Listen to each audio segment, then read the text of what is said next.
welcome to the session. I'm Dr. Corey Cruz from Valdosta State University. In this session, we're going to describe intelligent agents and their functions. We're going to learn how to design an intelligent agent, and we're going to learn how to execute or run an intelligent agent.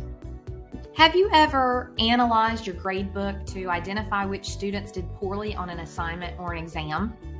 Notified students when they're performing poorly overall in your course? Reminded students about upcoming assignments they have not yet completed? Or emailed students when they miss an assignment? If the answer to any of those questions is yes, then this is the tool for you. So, what are intelligent agents? According to D2L, intelligent agents automatically scan the learning environment for user-defined criteria. If the criteria are fulfilled, the intelligent agent can notify a user that meets this defined criteria. According to me, intelligent agents are an instructor's secret weapon of awesomeness. They easily and quickly provide information about progress and problems and can alert students automatically.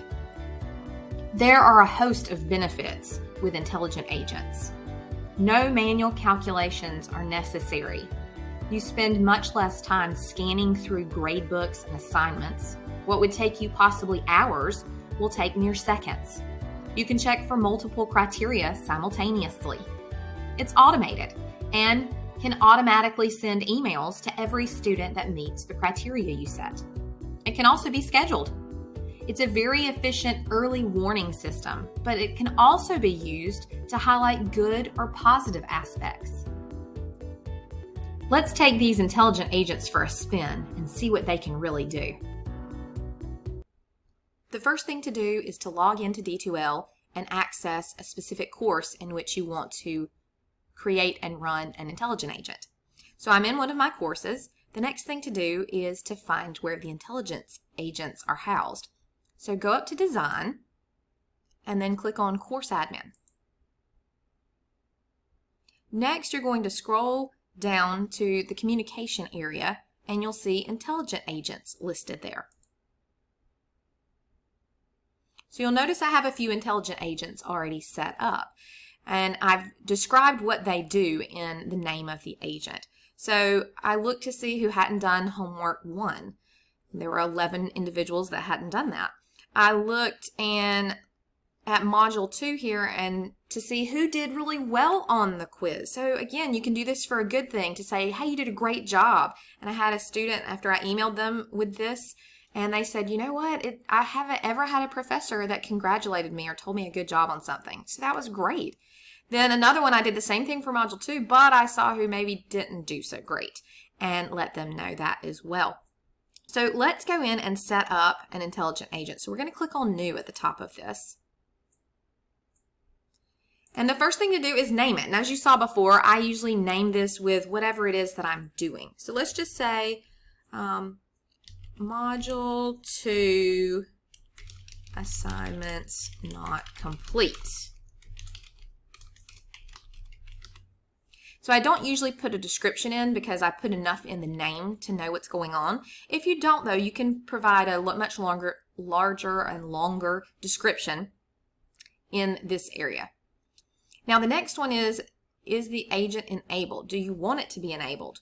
Well, if you have this set up, as we'll talk about in a minute, to run on a schedule, and you don't quite want that to happen yet, you might not want this to be enabled. If this is something that you're doing manually, then it's okay to leave it enabled. But if you're worried, just unclick it, and then for sure it won't run unless you intend for it to run. The next area is where we set the criteria for this intelligent agent. So this is where we could pick a whole host of criteria. The first options here deal with login activity. So you could set up an intelligent agent to notify students when perhaps they haven't logged into D2L at all in a specific period of time, or when they haven't specifically accessed your course in D2L for a specific period of time. So if they hadn't logged into your course in the last 7 days, we could just set one up for that alone and be done and notify them. that, hey, you haven't been in the course. I notice what's going on. Is something wrong? Now, you don't have to set that. That's one option for criteria. Again, this is login for the entire system. This is login for your course. So again, you can do it on the kind of positive or negative side. They haven't logged in or they have logged in. Either one of those you can set up a criteria for. The next section are different criteria related to content within your course. So if we go to create and attach, then we have a lot of options here. And this is where I usually set most of my criteria for my intelligent agents. So we can look at different things with an assignment. So have they submitted a particular assignment?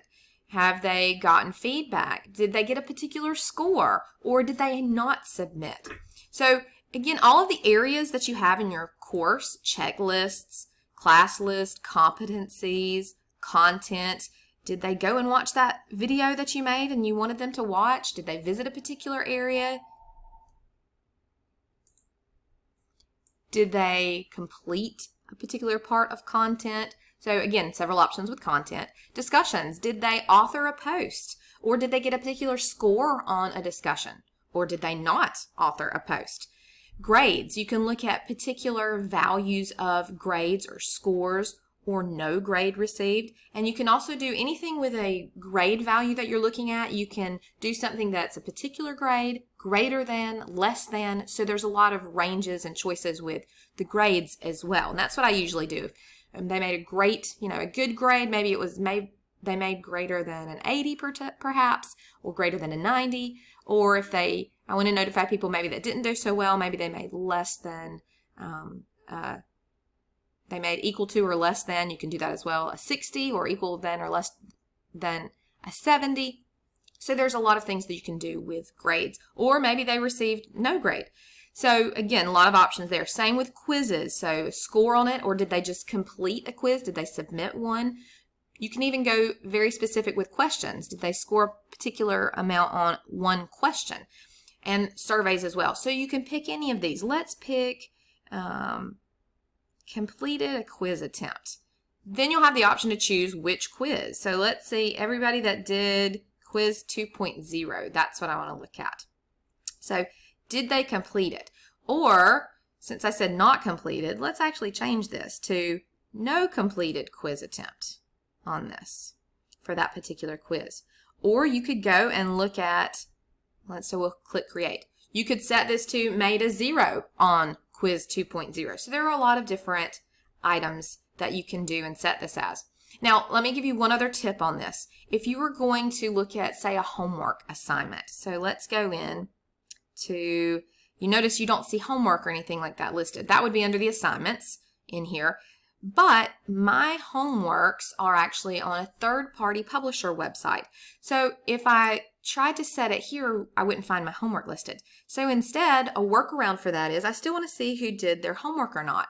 So I'm going to go down to grades because all of my grades are posted here in my course in D2L. So I'm going to say no grade received, or let's look at grade value on a specific item. And let's look at the Chapter 2 homework. So I want less than or equal to 0. So who didn't do the homework? Again, I can't look at the specific submissions, but I can see the grades after they're posted and link a condition to that. So let's click create. Now I have 2 conditions here. That's great. I don't have to have just one. I can have 2, 3, 4. I can have a lot. When you have multiples, then you get this option. Do I want all of the conditions to be met or just any? So do I want to notify students or look at a list of students that have both not completed the quiz 2.0 and have gotten a 0 on Chapter 2 homework? Or do I want to notify and know those students that have done either of these? So that's the choice that you have now with multiple conditions. Let's just leave it at all for the moment, all conditions. Now, once you've set your conditions, whatever those may be and however many you have, then you're going to decide how often do you want to notify the student. If you just want to do it this one time, then leave this on take action only the first time. If you want to set something up and notify them every time this is evaluated, then you can toggle the second option. You might want to do this again if you're doing something like checking to see if a student has accessed your course within the last 7 days, and you could set this up on a schedule, and every 7 days it could check, and every 7 days it would notify the student of this. You wouldn't want to do this with this condition, because then every time you ran it, after you've already notified them they didn't do this, it would notify them again. Hey, you didn't do that. And then next week, if you ran it again, hey, you didn't do that. Yeah, they know. And they're again, those two things are gone. So I don't need to continue to notify them on those. So we're going to leave that up there. Next, if you want to automatically send an email to the students, then click this box.